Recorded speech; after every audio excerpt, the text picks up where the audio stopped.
Hi guys, Michael here. Ever thought of retiring young in the next 10 years? Maybe in your 20s, even starting with no money saved up. Wouldn't it be great to work because you enjoy it rather than having to work? Well, the good news is that you don't need to win the lottery, you don't need to inherit or be a baller with $1 million income. You can do it as a janitor, a plumber, a teacher, a lawyer. You just need to focus on one key number and you'll be in great shape to retire and get off the hamster wheel much earlier than you may think. So if this is a goal of yours, then first, hats off to you for thinking outside of the box. You're a bit of a rebel, and you might find some like-minded folk inside the F.I.R.E, or Financially Independent Retire Early community. So they're looking at savings. That is the key number here, your savings rate, or its inverse, the burn rate. This is your spending rate, if you will. And the super savers or super F.I.R.E people are people who are saving between 50% and 70% of their income.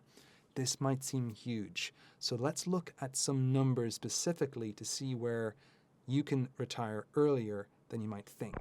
Looking at countries like the US, from the study over here, we see that on average, people were saving about 6%, which meant that it would take 62 years. Now, this is coming from quite some time ago, around 2008, the average household savings rates from the OECD and the IMF. So again, 6% savings rate would mean it takes you 62 years to be able to retire. Versus a country like India, here at 32%, it would take someone about 26.5 years to retire. Substantial difference from 62 years down to 26.6. So how long would it take if you were thinking about retiring in your 20s? Maybe you're 18, you want to retire at 30, or you're in your 20s somehow. What kind of percentages would you need to save? Well, if you're 18, you need to save about 60% if you want to retire by the time you turn 30. Now, if you're pushing it a little bit late and you're 29 with no savings and you want to retire in the next year, well, to do that, you're going to have to save about 96%, which is a lot. But in between, you can see these are more realistic. Again, you can be in the super saving range, but if you're trying to retire within 10 years, you're really talking about 66% and above. Now, how realistic is this? So let's look at some numbers here. So for instance, if you're earning $35,000 per year and you're able to save 60% of that, well, that means you're spending a little bit more than $1,000 a month. Now, that could be because you're sharing accommodation with a significant other or a friend. Maybe you've got a beat up second-hand car that isn't really costing you that much at this point, or other issues as well. You're being very frugal with your money. Maybe you're living in a cheaper, lower cost living area or a state. Could be that you're in a nice rural state like North Dakota with potentially a lower cost of living, or you're living in Puerto Rico, or you're living in a different country with a lower cost of living. But these are just ways where you could retire early. Now, if you're living in a high cost of living area, it could be like New York City perhaps, or it could be San Francisco or other areas, then it's a little different, right? You may have a high income, but you've also got high expenses. But at the end of the day, it's not how much you earn we're going to see. It's all about your savings rate. So looking at numbers that are more personal to me, for instance, when I started working and I was working as a professor, I was making in and around 100 to 150,000, or an average about 125,000 just for my job as a professor. So for about 5 years or thereabouts, half of my early 30s, I was living below my means and saving at about 80%. So for those years, it only took about 5.5 years essentially with that rate to retire. Now you might be thinking, well, what's going on? Well, I'm spending at that point, I was spending about $2,000 a month or less, or about $24,000, $25,000 per year, as you see here. But where was I living? Well, I was living in a Class B neighborhood, a very safe area that was not too far away from my university where I worked. And it was in the greater suburbs of Philadelphia. It was certainly a safe area. I had my car paid off. I was very frugal, had a nice life. I had a nice 1-bedroom, 1-bathroom apartment. I wasn't even sharing the apartment. It had an outdoor community pool that I enjoyed during the summer and an indoor gym that I could use all year round. Lovely neighbors. Most of us were kind of H-1B or just a little bit above that in terms of our visa status. So lots of Chinese, lots of Indians, lots of people coming over just to work, like myself from Europe. I was from. I am from Europe originally. So again, it was a nice area and I was able to live like this and about $2,000 per month. That could describe you. And if you could do that, you can do it in half a decade or so. So that's possible. Now, if you're earning, let's say, looking at other numbers here, let's say 50,000, and you're able to save maybe not 80%, although let's look at that. 80% would mean you're living on just under $1,000 a month. Now, again, you could do this if you're sharing and you've got a really cheap accommodation, you're sharing with a significant other or a friend. Maybe you've got a beat up secondhand beatbox, a junker car, something like that, and you're just ticking along with it, it's all paid off, and you're living really, really frugally. You're very clever with how you're spending. But let's look at something a little more realistic for some of you. Could be like a 60% savings rate, or not too far off what I'm spending, right? Just under $2,000 a month. Okay, and that was just outside of Philadelphia in a safe area, Class B neighborhood.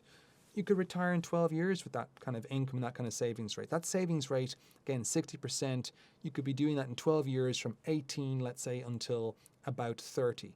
So again, this is for people, average people, but let's look at someone now who's really making a lot of money, like 10 times what I was making when I was working in those years. So someone who's making over $1 million a year, like a 1.25 million.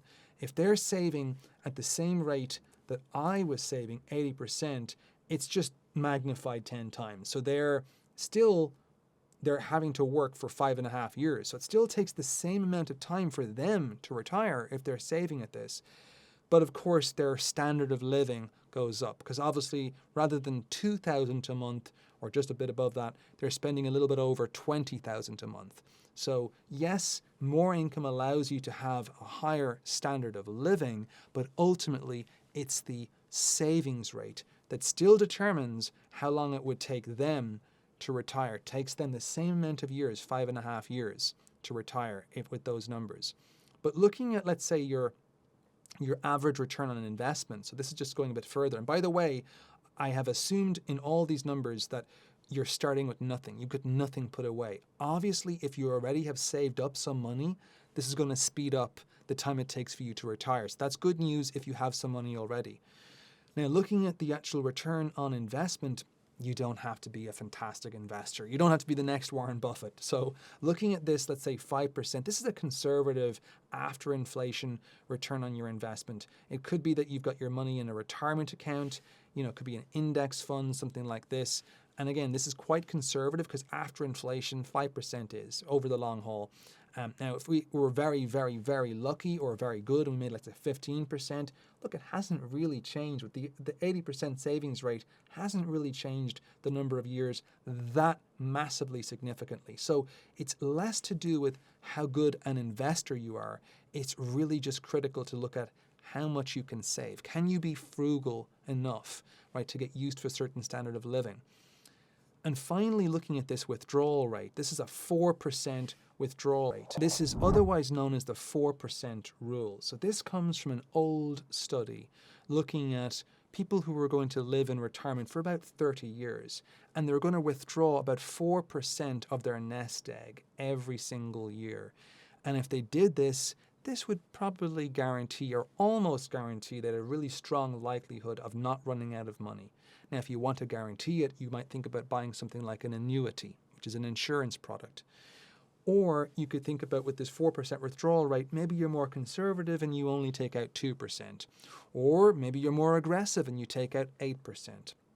So usually we're looking at something like the rule of 25 here, which is 4%. So if you have an expenditure every single year of just $10,000 a year, $12,000 a year, let's say, you just need $250,000 to basically retire. If you had like what I had at 20,000, roughly speaking, 24,000 a year expenditure, you're talking about a little bit over $500,000 that you need to put away before you can retire. Could be closer to 600,000, let's say if it's 24,000 per year or 2,000 a month, you're talking about 600,000 is the goal of the nest egg you need. Okay, so these are just numbers you can look at. The bigger, obviously, the more you want to spend per year or per month, the bigger the nest egg has to be with the 4% withdrawal. So the first step in achieving any goal is to write it down. You want to turn it from the mental into the physical, into the real world. Because look, every ship, it needs a destination. Without a port in mind, your ship or your financial future is just going to be wandering aimlessly. So think about how long it is until you want to retire. And once you have that number, just write it down. Write it down, your goal, in the comments. And if you like this video, please do share with others that you think would benefit from this information. Look, I know plenty of people with low and moderate income who retired in less time than you'd think. And my goal is for people to be financially free, living lower stress lives. Because of course now it's good for the mental health to stay active and to keep working to a certain extent, but they're working because they love their job. And wouldn't that be nice for you guys to do that as well, so that you're loving what you're working at rather than having to work?